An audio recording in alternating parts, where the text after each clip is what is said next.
क्या गजेंद्र झा फरार चल रहे हैं? हाँ, फरार चल रहे हैं। पुलिस गिरफ्तार नहीं कर रही है। हमने आवेदन भी दिया है कई जगह उनकी गिरफ्तारी के लिए। पुलिस शिथिलता बरत रही है उनके गिरफ्तारी में, न चार्जशीट सबमिट कर रही है न गिरफ्तार कर रही है। पुलिस की लापरवाही है। जीतन राम मांझी के बारे में तो उनके बयान और श्री गजेंद्र झा जी के बयान, दोनों के बयान के बाद जो है अब आपस में सौहार्द की स्थिति है। अब देखते हैं न्यायालय का अपना दृष्टिकोण जो भी रहा। दोस्तों, आप देख रहे हैं हिंदुस्तानी मीडिया, मैं आपके साथ शाहिद कमरान।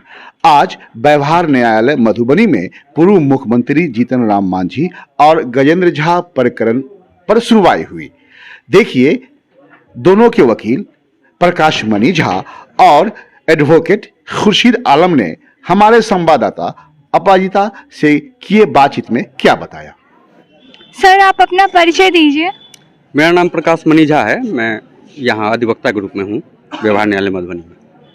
पूर्व मुख्यमंत्री जीतन राम मांझी और गजेंद्र झा प्रकरण में आज कोर्ट ने क्या फैसला किया? आज मैं आपको बताना चाहूँगा कि पूर्व मुख्यमंत्री जीतन राम मांझी और गजेंद्र झा प्रकरण में स्थानीय थाना SC/ST थाना में कांड संख्या 53/2021 दर्ज किया गया हुआ था। उपरोक्त कांड में जो है सूचक जो हैं सो गया निवासी संतोष कुमार मांझी हैं। तो आज मैंने अपने मुवक्किल गजेंद्र झा की तरफ से अग्रिम जमानत याचिका दाखिल की थी, जिस पे सुनवाई हुई। सुनवाई के दौरान मैंने कोर्ट में माननीय विशेष न्यायाधीश के सामने ये बात रखी कि जो SC/ST एक्ट का जो भी मामला इन पे बनाया गया है उसका मेरे मुवक्किल से कोई सरोकार नहीं है। मेरे मुवक्किल ने जो प्रेस कॉन्फ्रेंस किया हुआ था वो हकीकत में माननीय श्री जीतन राम मांझी के द्वारा लगातार कई बार जो है ब्राह्मण जाति, हिंदू धर्म और हिंदू धर्म स्थलों के बारे में विवादित टिप्पणी करने के बाद आक्रोश से की उपज थी।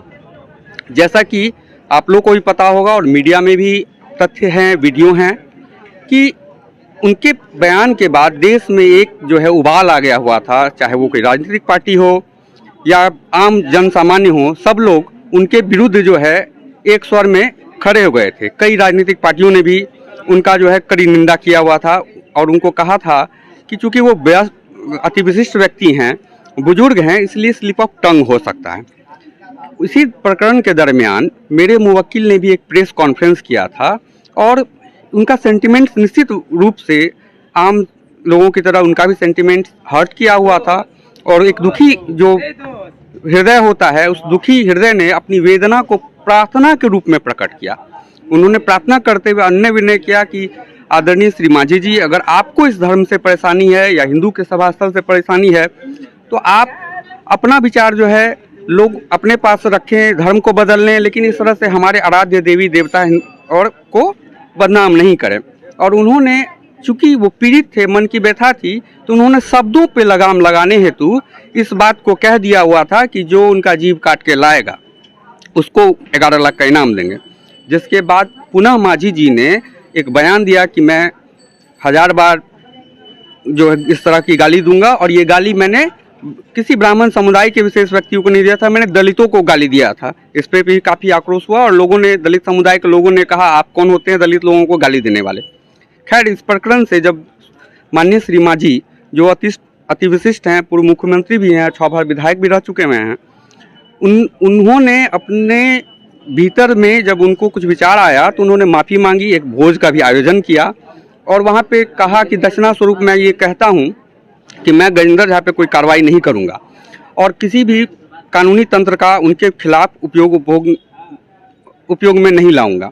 जिसके बाद हमारे जो मुवक्किल हैं उन्होंने भी एक प्रेस कॉन्फ्रेंस किया और कहा कि अगर मांझी जी माफ़ी मांग लिए हैं तो मैं सिर्फ उनको चेताने के लिए, एक उनकी जो लगातार अनर्गल बयानों की प्रक्रिया थी उस पर एक लगाम लगाने के लिए उनसे अनुरोध किया था। और मेरे जुबान काटने का मतलब ये नहीं होता है कि उनकी जुबान हकीकत में काटी जाएगी, क्योंकि कोई भी जुबान एक बार काटी जा सकती है, 100 बार नहीं काटी जा सकती है। तो मैंने उनको सिर्फ एक चेतावनी के रूप में कहा था कि आप इन चीज़ को रोकिए।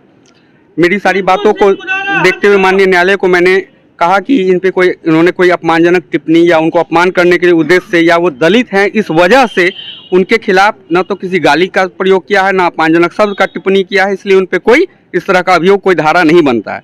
इस आलोक में मैंने 6 वीडियो माननीय न्यायालय को भी सुपुर्द किया है एक पेनड्राइव में देके, जिसमें सारे प्रकरण श्री मांझी के बयान, श्री मांझी के दूसरा बयान, उसका मीडिया में जो मांझी के जहरीले बोल या मांझी के जहरीले बोल से तूफान, ब्राह्मणों को दी गाली, हिंदू समाज को गाली, इस सब तरह का वीडियो, और साथ ही अपने मुवक्किल का जो दोनों वीडियो, प्रथम प्रेस कॉन्फ्रेंस और द्वितीय प्रेस कॉन्फ्रेंस, जिसमें उन्होंने एक बार कहा था कि जुबान काटने की बात, और दूसरे में उन्होंने कहा था कि मैं उनको सहृदय गले लगाऊंगा, सम्मानित करूंगा अगर उन्होंने अपनी गलती स्वीकार कर ली है तो वो मेरे बड़े भाई, मेरे बुजुर्ग हैं और मैं उनका सम्मान करता हूं। इस आशय का भी वीडियो मैंने उनको दिया है।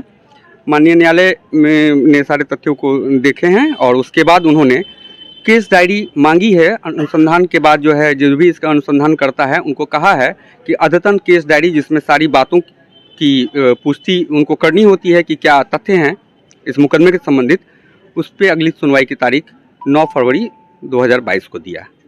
सर, इस मैंने माननीय न्यायालय को ये भी बताया कि ये जो मुकदमा है वो कानून के द्वारा जो व्यवस्था दी गई है उसमें कहीं से भी पोषणीय नहीं है, क्योंकि जो सूचक हैं इस केस के, वो तो न तो आदरणीय अब माननीय श्री मांझी जी के कोई परिवार के सदस्य हैं, न पुत्र हैं, न उन पे डिपेंडेंट हैं। तो जो SC/ST एक्ट का जो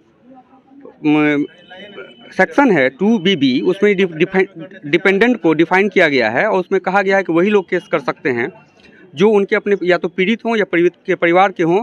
और इस तरह से अंडर सेक्शन 39 CRPC भी ये केस बार्ड है, ये विधि के द्वारा पोषित नहीं है और ये केस तभी मोशन में आएगा जब श्री मांझी इस आशय का कोई सूचना या प्राथमिकी दर्ज करवाते हैं। धन्यवाद। सो दुर्भावना से पीड़ित, और एक्चुअली हाल के कई वर्षों में देखा जा रहा है कि अनुसूचित जाति जनजाति अधिनियम का जो उद्देश्य था वो था कि समाज में दबे कुचले जो व्यक्ति थे उनके साथ जो उत्पीड़न होता था, उनको कोई जो है सो वर्चस्व की भावना से कि हम बड़े जाति के हैं या किसी अन्य कारणवश से उनके अधिकारों को कर्टेल करने की जो कोशिश होती जा रही थी बहुत पहले से, उससे उनको संरक्षण देने के व्यापक उद्देश्य से ये बनाया गया हुआ था। लेकिन हाल के वर्षों में माननीय सर्वोच्च न्यायालय ने भी कई मामलों में कहा है और देखा है कि लोग व्यक्तिगत राजनीति के तहत अपना प्रतिशोध लेने के लिए और किसी को नीचा दिखाने के लिए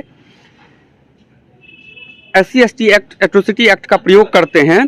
और अभी एक मामला आया था विनय तिवारी का, जिसमें माननीय सर्वोच्च न्यायालय ने पाया था कि 20 साल तक नाहक कैद की सजा पाने के बाद उनको बाइज्जत बरी किया गया, उन पर कोई मामला नहीं बना। तो माननीय सर्वोच्च न्यायालय ने भी ये व्यवस्था दी है कि ऐसे किसी भी प्रकरण जिसमें किसी भी व्यक्ति द्वारा प्रथम दृष्टया ये मामला साक्ष्य नहीं मिलता है कि उन्होंने दलित को अपमान करने के उद्देश्य से जाति सूचक शब्द और गाली का प्रयोग किया हो, जब तक अगर ऐसा नहीं होता है तब तक उन पे कोई मुकदमा नहीं होना चाहिए और त्वरित अनुसंधान करके सामान्य व्यक्तियों को भी इसमें संरक्षण देना चाहिए। यही सारी बात मैंने रखी है। अब देखना है कि एक हार्मोनिक वैसे व्यवस्था कायम हो गई थी, जो दोनों पक्षकार थे, जिन कथित पीड़ित जो कहा जा रहा है माननीय श्री जीतन राम मांझी के बारे में, तो उनके बयान और श्री गजेंद्र झा जी के बयान, दोनों के बयान के बाद जो है अब आपस में सौहार्द की स्थिति है। अब देखते हैं न्यायालय का अपना दृष्टिकोण जो भी रहे। मैंने जमानत याचिका का प्रचारित किया है आज, और मुझे न्यायालय के हर एक आदेश पर पूर्ण आस्था विश्वास है और जो भी फैसला आएगा मैं बहुत हंसी खुशी और सम्मान के साथ उसे स्वीकार करूंगा। धन्यवाद सर। सर, आप अपना परिचय दीजिए। मैं खुर्शीद आलम, अधिवक्ता व्यवहार न्यायालय मधुबनी। सर, आज पूर्व मुख्यमंत्री जीतन राम मांझी और गजेंद्र झा के प्रकरण में कोर्ट ने क्या फैसला किया है? कोर्ट में तो आज हेयरिंग हुई है, कोई फैसला नहीं हुआ है। इसमें आज गजेंद्र झा की ओर से जो अग्रिम जमानत संख्या दायर की गई थी उसमें आज बहस हुआ है और उसमें डायरी की मांग हुई है और अगली तारीख उसमें 7 फरवरी रखा गया है। हमने इस अग्रिम जमानत आवेदन का काफ़ी विरोध किया है। हम बता दें कि सबसे पहले तो जो ये स्पेशल केस है, स्पेशल एक्ट में अग्रिम जमानत लाइए नहीं करता है। ये तो सबसे पहले सिलेंडर करें, उसके बाद ये बेल में आवे। ये जो प्रकरण है उस पर आप प्रकाश डालिए। ये प्रकरण तो बिल्कुल सही है। इसमें तो पूरी दुनिया जान रही है कि जीतन राम मांझी को गजेंद्र झा के द्वारा कहा गया कि जो इनका जीव काट के ले आएगा उनको 11 लाख का इनाम देंगे। ये तो बिल्कुल गलत है और ऐसे व्यक्ति पर तो तुरंत कार्रवाई होनी चाहिए, स्पीड ट्रायल चलना चाहिए, पुलिस को गिरफ्तार करना चाहिए जल्द से जल्द चार्जशीट जमा करना चाहिए। पुलिस तो इसमें लापरवाही बरत रही है, काफ़ी संगीन मामला है। क्या गजेंद्र झा फरार चल रहे हैं? हाँ, फरार चल रहे हैं, पुलिस गिरफ्तार नहीं कर रही है। हमने आवेदन भी दिया है कई जगह उनकी गिरफ्तारी के लिए। पुलिस शिथिलता बरत रही है उनके गिरफ्तारी में, न चार्जशीट सबमिट कर रही है न गिरफ्तार कर रही है। पुलिस की लापरवाही है। धन्यवाद। वर्ष 2022 लाया है आपके लिए सुनहरा अवसर, जहां है नौकरियां ही नौकरियां, जिसका आप बेरोजगार उठा सकते हैं फायदा। अपनी सफलता को शिखर देने के लिए संपर्क करें branch of FG solution private limited Madhubani. Contact number 7700899725। A1 mutton store, 100% शुद्धता की गारंटी। यहाँ सभी शुभ अवसर पर ऑर्डर लिया जाता है। संपर्क करें रियासत अली। Mobile number 7549423786। दूसरा नंबर 7033339876।